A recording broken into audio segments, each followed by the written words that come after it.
Hello everyone, कैसे हैं आप सब लोग। Good morning. आज हम एक नया टॉपिक डिस्कस करेंगे जो अभी इस सीज़न के अंदर सबसे ज़्यादा देखने को मिल रहा है। एक तरह का एलर्जन है और जब हम उससे अफेक्ट होते हैं तो हमें कफिंग होती है और एक प्रकार का इन्फेक्शन होता है जिसको हम कॉमन कोल्ड कहते हैं। आज उसके बारे में हम डिस्कस करते हैं। चलिए, first of all, common cold या कफ, ये सिमिलर टर्म है। इसमें क्या होता है कि जब हमें कोई इन्फेक्शन होता है या फिर कोई डिजीज़ कंडीशन होती है जिसकी वजह से हमारे लंग्स में कई प्रकार के सबस्टांस और इरिटेंट्स बनते हैं जो कफिंग के द्वारा बाहर निकाले जाते हैं, एक्सपेल किए जाते हैं। और ये इन्फेक्शन किस प्रकार से होता है और क्या होती है कफिंग, थोड़ा सा डिटेल में हम देखते हैं। Definition: noisy expulsion of air from lung at once is known as cough। एक प्रकार का एक्सपल्जन है जो नॉइजी टाइप का होता है और वो लंग्स में बनता है जिसकी वजह से वो कफिंग के रूप में बाहर निकलता है। दूसरी definition: a cough also known as tussis is a voluntary or involuntary act that clear the throat and breathing passes of foreign particles, microbes, irritants, fluids and mucus. It is a rapid expulsion of air from the lungs। हमारे lungs के द्वारा जो एक force create होता है इन सब चीज़ों को बाहर निकालने के लिए, उसी का नाम कफ है। Next, type of cough. ये कितने प्रकार के कफ होते हैं तो हम उनको टू कैटेगरीज में देखते हैं। पहला है एक्यूट कफ, जो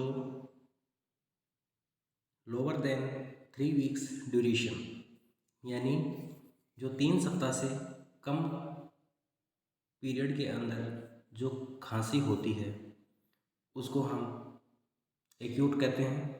और क्रोनिक कफ, इसका मतलब जो खांसी या जो कफ 3 वीक से ज़्यादा होती है उसका ड्यूरेशन, तो हम उसको क्रोनिक कफ के नाम से जानते हैं। एक होती है ड्राई कफ, जिसमें स्पुटम या किसी प्रकार का बलगम बाहर नहीं आता है, ओनली ड्राई कफिंग होती है। Productive cough, presence of sputum, इसमें क्या होता है कि जो फेफड़ों के अंदर हमारे लंग्स एल्वोलाई हैं, जो फेफड़ों की इंटरनल इन्वायरमेंट है, उसमें क्या होता है कि स्पुटम एक म्यूकस बनता है, एक प्लेग बनता है जो बाहर निकलता है। उसके बाद में URTI such as common cold, acute bronchitis, asthma, pneumonia, pulmonary oedema, pulmonary embolism, sinus infection, laryngitis और क्राउट।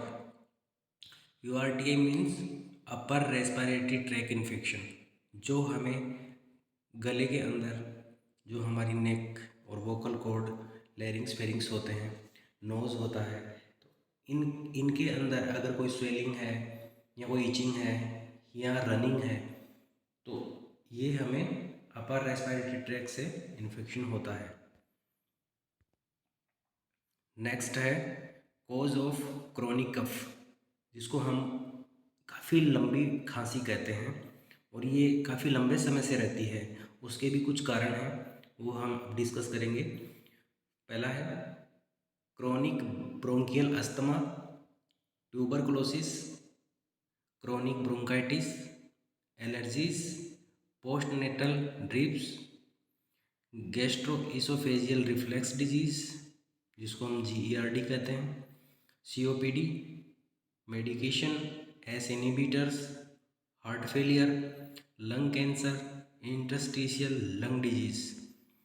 अब इनके बारे में ये सब क्या है थोड़ा हिंदी में देख लेते हैं। क्रोनिक ब्रोंकाइटिस अस्थमा मतलब ऐसा एलर्जिक कंडीशन कफिंग की जिसमें ब्रोंकाइटिस जो अंदर जो फेफड़ों में जो सूजन होती है और काफ़ी लंबे समय तक रहती है। जैसे अस्थमा के पेशेंट हैं तो उनको ये कंटिन्यूसली बनी रहती है। दूसरा है ट्यूबरक्लोसिस। इसमें भी पेशेंट को काफ़ी लंबे समय तक या कई मंथ तक या फिर ईयर्स तक खांसी देखने को मिलती है। क्रोनिक ब्रोंकाइटिस इसमें काफ़ी हाई तरीके से ये कफ होती है और काफ़ी लंबे समय से चलती रहती है। एलर्जीज़ हो सकती है, एलर्जी की वजह से पोस्ट नेजल ड्रिप, ये एक तरह से बार बार एक्सपोजर होता है तो होता है। गैस्ट्रोइसोफेजियल रिफ्लक्सेस डिजीज़, ये डिजीज़ ऐसी है कि कई बार कुछ स्टमक में कुछ चीज़ें होती हैं वो बाहर निकलती हैं तो कई बार हमारा कुछ पार्टिकल्स हमारी श्वास नली में चला जाता है। COPD, ये भी एक, ये सारी की सारी क्या है कि एक लंग्स की पुरानी डिजीज़ें हैं।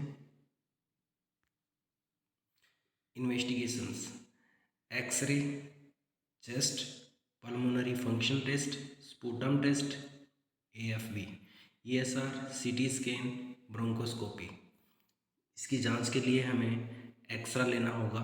उसके बाद हम इसमें डिटेक्ट करेंगे कि इसमें कंसोलिडेशन कितना है। ESR, एक ब्लड सैंपल लेते हैं, उसमें ESR काउंट करते हैं। CT स्कैन, इसमें भी देखा जाता है कि हमारे लंग्स की सिचुएशन क्या है। ब्रोंकोस्कोपी, ये एक इंटरनल विजुअलाइजेशन होता है।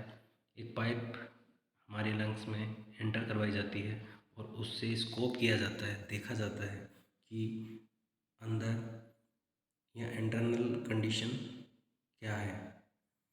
ट्रीटमेंट: सिम्टोमेटिक मेडिकेशन जैसे analgesic drugs, anti allergic drugs, bronchodilators, antibiotic drugs, cough and syrup ETC। और second one is nebuliser hot steams, ये इसके ट्रीटमेंट में दिए जाते हैं। बाकी कुछ जनरल प्रिकॉशंस हैं जो हमें ध्यान रखना होता है ऐसे मरीजों को स्पेशली। इनको जो फ्रीजिंग है, जो हमारे घर में फ्रिज हैं तो जो फ्रीजिंग फूड आइटम्स हैं उनसे बचना चाहिए। गर्म जो हॉट टेम्परेचर होता है उसमें अपने आप को मेंटेन करें। वेदर से बचें, जो ठंडा गर्म एक क्लाइमेट होता है, एक सीजनेबल वेदर होता है, तो उससे हम उस पेशेंट को एडवाइस करते हैं कि वो थोड़ा ध्यान रख सकता है। मास्क, जब भी कफिंग हो मास्क का उपयोग करें। कुछ घरेलू और जिनको हम कहते हैं कि हमारी पर्सनल डेली रूटीन लाइफ में हम उन चीज़ों को थोड़ा सा अवॉइड कर सकते हैं, जैसे ठंडे पानी से नहाना, रेस्ट प्रॉपर लेना चाहिए, दवा लेनी चाहिए और डॉक्टर का फॉलोअप ज़रूर लेना चाहिए। Thank you all friends.